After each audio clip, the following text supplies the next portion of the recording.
Hello guys, welcome back to my YouTube channel. Guys, आज का video काफ़ी important होने वाला है क्योंकि आज हम बात करने वाले हैं रेलवे भर्ती परीक्षा 2025 के लिए जनरल साइंस के कुछ ऐसे महत्वपूर्ण प्रश्नों की जो बार बार परीक्षाओं में पूछे जाते हैं। गाइज, यदि आप किसी भी एग्जाम की तैयारी करते हैं तो उसमें जनरल साइंस एक ऐसा महत्वपूर्ण टॉपिक है जिसमें प्रत्येक प्रश्न में कम से कम 10 से 15 प्रश्न जनरल साइंस के जरूर पूछे जाते हैं। साथियों, ये हमारी 11वीं क्लास है और अभी तक हमने 10 क्लासें कंप्लीट कर ली हैं। यदि आपने नहीं देखी हैं तो वीडियो को डिस्क्रिप्शन में जाकर या वीडियो की लिस्ट में जाकर आप देख सकते हैं। साथियों, ये सभी क्वेश्चन आपकी आगामी परीक्षा आरआरबी, एनटीपीसी, आरपीएफ कांस्टेबल और ग्रुप डी के लिए अति महत्वपूर्ण होंगे। चलिए तो हम स्टार्ट करते हैं। हमारा पहला क्वेश्चन है, कीटों से संबंधित जीव विज्ञान की शाखा कहलाती है। तो आपको बताना है कि कीटों से संबंधित जीव विज्ञान की कौन सी शाखा कहलाती है। साथियों, यह क्वेश्चन आरआरबी 2019 में पूछा गया है, तो यह एक इम्पोर्टेंट क्वेश्चन है। कैसा एक इम्पोर्टेंट क्वेश्चन है। और साथियों, इस प्रकार के प्रश्नों को आप या तो नोट कर सकते हैं या फिर उनको याद कर सकते हैं। तो आपको बताना है कि कीटों से संबंधित जीव विज्ञान की कौन सी शाखा कहलाती है। तो कीटों से संबंधित विज्ञान को एंटोमोलॉजी कहते हैं। क्या कहते हैं? एंटोमोलॉजी कहते हैं। तो इसका राइट आंसर ऑप्शन ए होगा। हमारा अगला क्वेश्चन है, मछली तथा उससे संबंधित उद्योग का अध्ययन कहलाता है। साथियों, इसमें पूछा गया है कि मछली तथा उससे संबंधित उद्योग के अध्ययन को क्या कहते हैं। तो मछली तथा उससे संबंधित उद्योग के अध्ययन को इक्थियोलॉजी कहते हैं। क्या कहते हैं? इक्थियोलॉजी कहते हैं। तो इसका राइट आंसर ऑप्शन सी होगा। हमारा अगला क्वेश्चन है, आनुवांशिक लक्षणों का अध्ययन जीव विज्ञान की किस शाखा के अंतर्गत किया जाता है। साथियों, इससे पूछा गया कि आनुवांशिक लक्षणों का अध्ययन जीव विज्ञान की किस शाखा के अंतर्गत किया जाता है। साथियों, यह क्वेश्चन आरआरबी एनटीपीसी 2019 में पूछा गया, एसएससी जीडी 2013 में पूछा गया और आरओ 2003 में पूछा गया। तो ये बहुत ही इंपॉर्टेंट क्वेश्चन है। इस प्रकार के प्रश्न को आपको याद रखना है। तो आनुवांशिक लक्षणों का अध्ययन किस विज्ञान की शाखा के अंतर्गत किया जाता है। तो यह जेनेटिक्स के अंतर्गत किया जाता है। किसके द्वारा? जेनेटिक्स के अंतर्गत आनुवांशिक लक्षणों का अध्ययन किया जाता है। तो इसका राइट आंसर ऑप्शन डी होगा। हमारा अगला क्वेश्चन है, जंतु तथा उसके आसपास के वातावरण संबंधी अध्ययन को कहते हैं। इसमें पूछा गया कि जंतु तथा उसके आसपास के वातावरण संबंधी अध्ययन को क्या कहते हैं। तो उसके आसपास के वातावरण संबंधी अध्ययन को परिस्थितिकी कहते हैं। क्या कहते हैं? परिस्थितिकी कहते हैं। तो इसका राइट आंसर ऑप्शन ए होगा। हमारा अगला क्वेश्चन है, मांसपेशियों का अध्ययन करते हैं। साथियों, इससे पूछा गया कि मांसपेशियों का अध्ययन किसके अंतर्गत किया जाता है। तो मांसपेशियों का अध्ययन है जो नेफ्रोलॉजी के अंतर्गत किया जाता है। किसके अंतर्गत? नेफ्रोलॉजी के अंतर्गत मांसपेशियों का अध्ययन किया जाता है। तो इसका राइट आंसर ऑप्शन डी होगा। हमारा अगला क्वेश्चन है, जनसंख्या का अध्ययन कहलाता है। साथियों, इसमें पूछा गया कि जनसंख्या का अध्ययन क्या कहलाता है। तो जनसंख्या का अध्ययन डेमोग्राफी कहलाता है। क्या? डेमोग्राफी जनसंख्या का अध्ययन कहलाता है। तो इसका राइट आंसर ऑप्शन डी होगा। हमारा अगला क्वेश्चन है, मधुमक्खी पालन किसके अंतर्गत किया जाता है। साथियों, इसमें पूछा गया कि मधुमक्खी पालन किसके अंतर्गत किया जाता है। तो मधुमक्खी पालन इपीकल्चर के अंतर्गत किया जाता है। किसके अंतर्गत? इपीकल्चर के अंतर्गत मधुमक्खी पालन किया जाता है। तो इसका राइट आंसर ऑप्शन ए होगा। हमारा अगला क्वेश्चन है, रेशम पालन कहलाता है। साथियों, इसमें पूछा गया कि रेशम पालन क्या कहलाता है। तो रेशम पालन इपीकल्चर कहलाता है। क्या? इपीकल्चर को रेशम पालन कहते हैं या इपीकल्चर के अंतर्गत रेशम पालन किया जाता है। तो इसका राइट आंसर ऑप्शन ए होगा।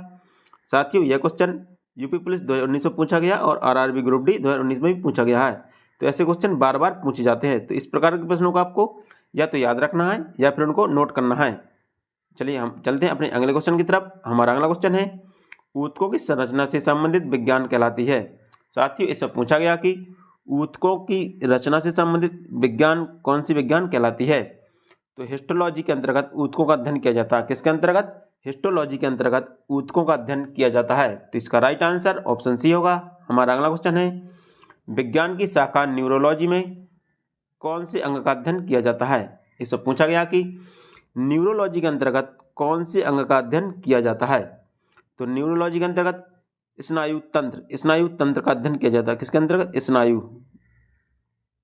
स्नायु तंत्र का अध्ययन किया जाता है। तो इसका राइट आंसर ऑप्शन ए होगा। हमारा अगला क्वेश्चन है, जेरंटोलॉजी किसके अध्ययन से संबंधित है। साथियों, इसमें पूछा गया जो जेरंटोलॉजी में किसका अध्ययन किया जाता है। तो जेरंटोलॉजी में वृद्ध अवस्था का अध्ययन किया जाता है। किसका? वृद्ध अवस्था का अध्ययन जेरंटोलॉजी के अंतर्गत किया जाता है। तो इसका राइट आंसर ऑप्शन डी होगा। हमारा अगला क्वेश्चन है, ऑन्कोलॉजी में किसका अध्ययन किया जाता है। इसमें पूछा गया कि ऑन्कोलॉजी के अंतर्गत किसका अध्ययन किया जाता है? तो ऑन्कोलॉजी के अंतर्गत कैंसर का अध्ययन किया जाता है। किसका? कैंसर का अध्ययन है जो ऑन्कोलॉजी के अंतर्गत किया जाता है। साथियों, यह क्वेश्चन आरआरबी ग्रुप डी 2019 में पूछा गया है। हमारा अगला क्वेश्चन है जेनेटिक्स संबंधित है। इसमें पूछा गया कि जेनेटिक्स किससे संबंधित है? तो जेनेटिक्स है वो आनुवंशिकता एवं गुणसूत्रों से संबंधित है। किससे? आनुवंशिकता एवं गुणसूत्रों से संबंधित है। साथियों, यह क्वेश्चन आरआरबी एएलपी 2009 में पूछा गया था और तो इसका राइट आंसर होगा ऑप्शन ए, आनुवंशिकता एवं गुणसूत्र। हमारा अगला क्वेश्चन है आनुवंशिकता किससे संबंधित है? इससे पूछा गया कि जो आनुवंशिकता है वो किससे, आनुवंशिकी है वो किससे संबंधित है? तो आनुवंशिकी है जो आनुवंशिकता से संबंधित है। किससे? आनुवंशिकता से संबंधित है। तो इसका राइट आंसर ऑप्शन ए होगा। हमारा अगला क्वेश्चन है रक्त में एंटीबॉडी एवं एंटीजन के अध्ययन को कहते हैं। इसमें पूछा गया कि रक्त में एंटीबॉडी एवं एंटीजन के अध्ययन को क्या कहते हैं? तो रक्त में एंटीबॉडी एवं एंटीजन के अध्ययन को सीरोलॉजी कहते हैं। क्या? सीरोलॉजी कहते हैं। तो इसका राइट आंसर ऑप्शन सी होगा। हमारा अगला क्वेश्चन है परिस्थितिकी विज्ञान इकोलॉजी संबंधित है। इससे पूछा गया कि जो परिस्थितिकी विज्ञान इकोलॉजी है वो किससे संबंधित है? तो परिस्थितिकी विज्ञान इकोलॉजी है वो शरीर संरचना एवं वातावरण से संबंधित है। किससे? शरीर संरचना एवं वातावरण से संबंधित है। तो इसका राइट आंसर ऑप्शन सी होगा। हमारा अगला क्वेश्चन है विज्ञान की एक शाखा चिरोपॉडी शरीर के किस भाग से संबंधित है? इसमें पूछा गया कि जो चिरोपॉडी है वो शरीर के किस भाग से संबंधित विज्ञान है? तो चिरोपॉडी है वो पैर से संबंधित विज्ञान है। विज्ञान की एक शाखा है जो पैर से संबंधित है। तो इसका राइट आंसर ऑप्शन सी होगा। हमारा अगला क्वेश्चन है प्राकृतिक वर्णवाद किससे विशेष संबंधित था? इसमें पूछा गया कि जो प्राकृतिक वर्णवाद था वो किससे विशेष संबंध रखता था? तो प्राकृतिक वर्णवाद डार्विन से संबंधित था। किससे? डार्विन से संबंधित था। तो इसका राइट आंसर ऑप्शन ए होगा। हमारा अगला क्वेश्चन है आनुवंशिकता के नियम के जन्मदाता हैं। इसमें पूछा गया कि आनुवंशिकता नियम के जन्मदाता कौन है? तो आनुवंशिकता नियम के जन्मदाता मेंडल है। कौन? मेंडल है। तो इसका राइट आंसर ऑप्शन सी होगा। हमारा अगला क्वेश्चन है डीएनए संश्लेषण का प्रतिपादन किसने किया था? साथियों, आपको बताना है कि डीएनए संश्लेषण का प्रतिपादन किसके द्वारा किया गया था? तो डीएनए संश्लेषण का प्रतिपादन कॉर्नर वर्ग के द्वारा किया गया था। किसके द्वारा? कॉर्नर वर्ग के द्वारा डीएनए संश्लेषण का प्रतिपादन किया गया था। तो इसका राइट आंसर ऑप्शन बी होगा। हमारा अगला क्वेश्चन है प्लावमान जीन के सिद्धांत का प्रतिपादन किसने किया था? इससे पूछा गया कि प्लावमान जीन के सिद्धांत का प्रतिपादन किसने किया था? तो प्लावमान जीन के सिद्धांत का प्रतिपादन मैकक्लिन टफ ने किया था। किसने? मैकक्लिन टफ ने किया था। तो इसका राइट आंसर ऑप्शन सी होगा। हमारा अगला क्वेश्चन है जीवाणु की खोज किसने की थी? इससे पूछा गया कि जीवाणु की खोज किसके द्वारा की गई थी? तो जीवाणु की खोज ल्यूवेनहक के द्वारा की गई थी। किसके द्वारा?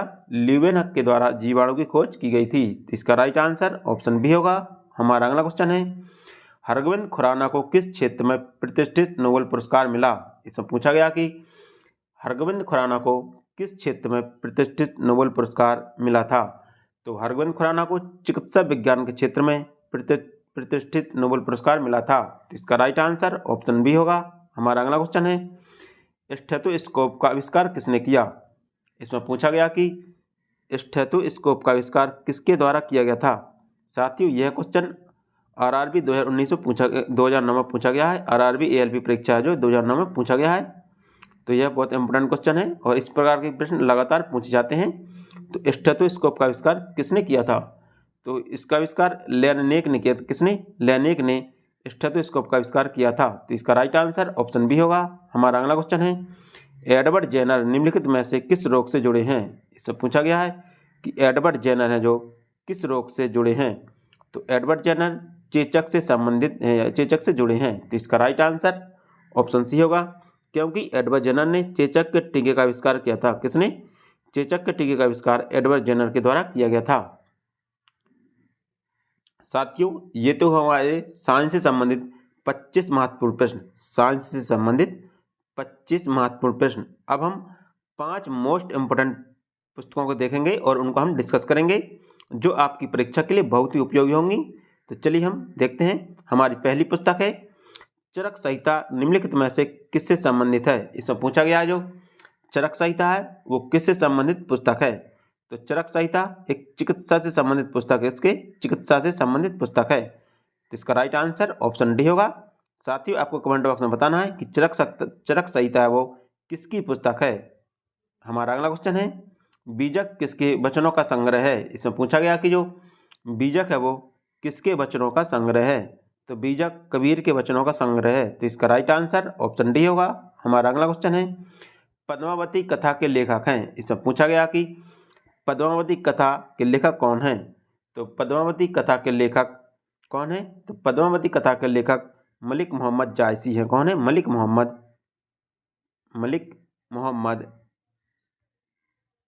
जायसी है। तो इसका राइट आंसर ऑप्शन सी होगा। हमारा अगला क्वेश्चन है, काव्यदर्श नामक ग्रंथ की रचना किसके द्वारा की गई? इसमें पूछा गया कि काव्यदर्श ग्रंथ की रचना किसके द्वारा की गई थी? तो काव्यदर्श ग्रंथ की रचना दांडी के द्वारा की गई थी। किसके द्वारा? दांडी के द्वारा की गई थी। तो इसका राइट आंसर ऑप्शन डी होगा। हमारा अगला क्वेश्चन है, नागानंद प्रियदर्शिका एवं रत्नावली निम्नलिखित में से किसकी रचना है? इसमें पूछा गया है कि नागानंद प्रियदर्शी एवं रत्नावली निम्नलिखित में से किसकी रचना है? तो नागानंद प्रियदर्शी एवं रत्नावली है जो हर्षवर्धन की रचना है। किसकी? हर्षवर्धन की रचना है। तो इसका राइट आंसर ऑप्शन सी होगा। साथियों, यदि आपको हमारे वीडियो पसंद आए तो वीडियो को लाइक करें, सब्सक्राइब करें और शेयर जरूर करें।